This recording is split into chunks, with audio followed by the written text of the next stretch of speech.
Oke, assalamualaikum warahmatullahi wabarakatuh. Sebelum saya menyampaikan materi, alangkah baiknya saya akan memperkenalkan diri. Perkenalkan, nama saya Muhammad Mulyadi dengan NIM 2011 30101 SC.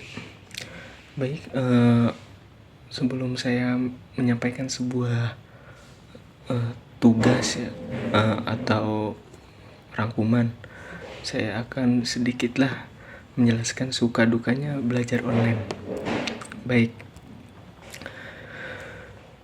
keluhan saya saat belajar online itu, yang pertama pasti kondisi internet yang berbeda-beda maksudnya. Terus yang kedua, kuliah tidak kondusif. Yang ketiga, tugas lebih banyak daripada kuliah biasa.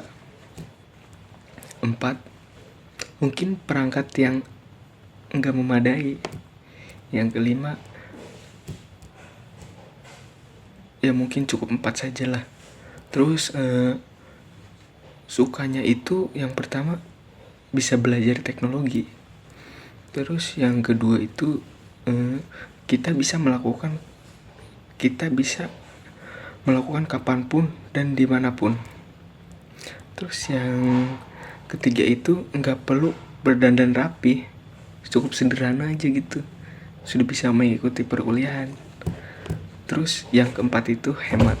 Contohnya kita hemat dari segi uang jajan. Mungkin uang jajan bisa hemat karena kita sering melakukan kuliah online atau daring. Ya mungkin keluh kesah saya cukup segitulah. Mungkin semoga kedepannya tidak melakukan kembali daring online gitu, supaya bisa merasakan gimana kumpulnya bareng teman-teman gitu ya. Oke, mungkin selanjutnya saya akan menyampaikan materinya untuk tugas peradilan agama atau rangkuman.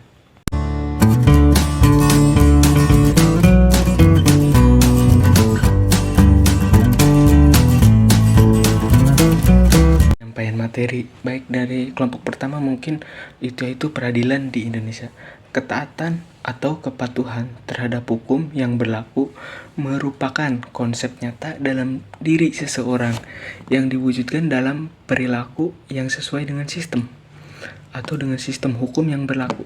Tingkat kepatuhan hukum yang diperlihatkan oleh seseorang warga negara secara langsung menunjukkan tingkat kesadaran hukum yang dimilikinya. Untuk selanjutnya kelompok 2, sejarah peradilan agama kemerdekaan peradilan agama, yaitu adalah salah satu badan peradilan pelaku kekuasaan kehakiman untuk menyelenggarakan penegakan hukum dan keadilan bagi rakyat pencari keadilan perkara tertentu antara orang-orang yang beragama Islam di bidang perkawinan, waris, wasiat, hibah, wakaf, zakat, infak, sedekah, dan ekonomi syariah. Oke, selanjutnya untuk kelompok 3 itu sejarah peradilan pasca kemerdekaan.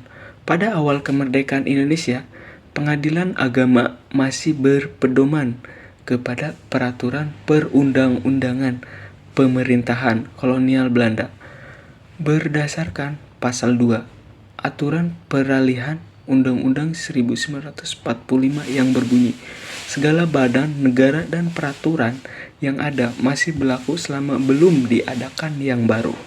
Oke, selanjutnya untuk kelompok 4 yaitu susunan badan peradilan agama. Badan peradilan yang berbeda di bawah Mahkamah Agung meliputi badan peradilan dalam lingkungan peradilan umum, peradilan agama, peradilan militer, peradilan tata usaha. Oke, selanjutnya untuk kelompok 5 yaitu peradilan agama dalam tata peradilan di Indonesia. Dasar filosofi beradaan peradilan agama Indonesia adalah nilai-nilai yang terkandung dalam Pancasila yang dianut oleh bangsa Indonesia, terutama sila pertama, yaitu ketuhanan yang Maha Esa yang menjiwai sila-silanya. Oke, untuk kelompok 6 yaitu kompetensi relatif peradilan agama. Kompetensi relatif adalah wewenang atau kekuasaan mengadili antar pengadilan. Pengertian yaitu lain dari kewenangan relatif adalah kekuasaan peradilan yang satu jenis dan satu tingkat dalam perbedaannya dengan kekuasaan pengadilan yang sama jenis dan tingkat. Oke, untuk kelompok 7 mungkin yaitu kompetensi absolut peradilan agama. Peradilan agama merupakan salah satu pelaksanaan kekuasaan kehakiman bagi rakyat pencari keadilan yang beragama Islam mengenai perkara perdata tertentu yang diatur dalam undang-undang. Oke, untuk selanjutnya yaitu kelompok 8, Mahkamah Syariah di Aceh. Hingga saat ini, Mahkamah Syariah belum sepenuhnya melaksanakan fungsinya sebagai pengadilan khusus sebagaimana dimaksud dalam Undang-Undang. Mahkamah Syariah hanya melaksanakan fungsinya dalam ruang lingkup kewenangan peradilan agama bidang perkawinan, waris, wasiat, hibah, wakaf, zakat, sedekah, dan ekonomi syariah. Sedangkan perkara jinayah hanya terbatas pada perkara khamar, minuman keras, khalwat, maisir, judi.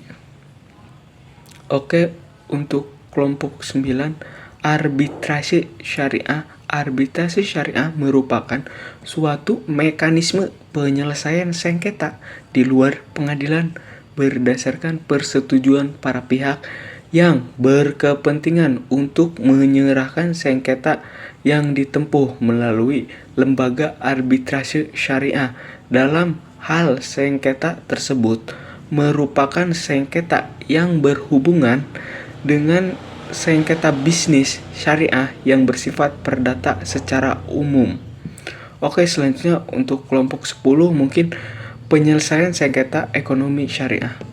Mekanisme penyelesaian sengketa yaitu dengan cara di luar pengadilan, meliputi negosiasi, mediasi, arbitrase, sedangkan penyelesaian sengketa melalui pengadilan meliputi pengadilan umum, pengadilan niaga.